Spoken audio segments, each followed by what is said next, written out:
প্রতিদিন আমি ছিলাম আব্দুল কুদ্দুস, কোনো মিটিংয়ে বাদ ছিল না।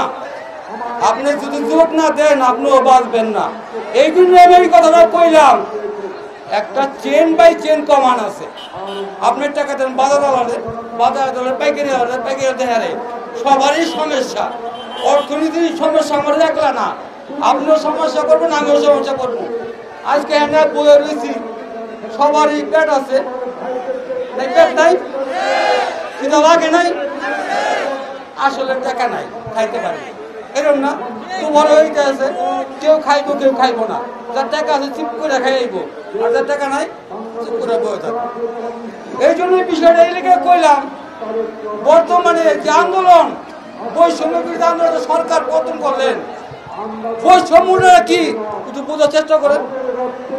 ধনী গরিবের বৈষম্য, একটা শিক্ষার বৈষম্য আমি তো চাই নাই, চাইছিলাম এই লেগে আমি আন্দোলন করি নাই।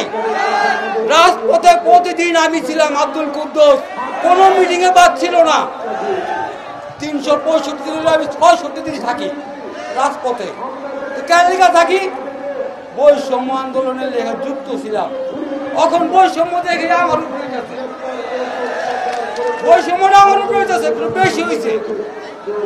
পেঁয়াজ কিনতাম 80 টাকা, হয়ে গেল 40 টাকা। আরে ভাই কি, আমি একটা রিক্সা চালাই, আমি কোনোদিন কই নাই অটো বন্ধ, আমি অটোর পক্ষে। প্রযুক্তি যখন পাল্টাইছে, এটা চলবো।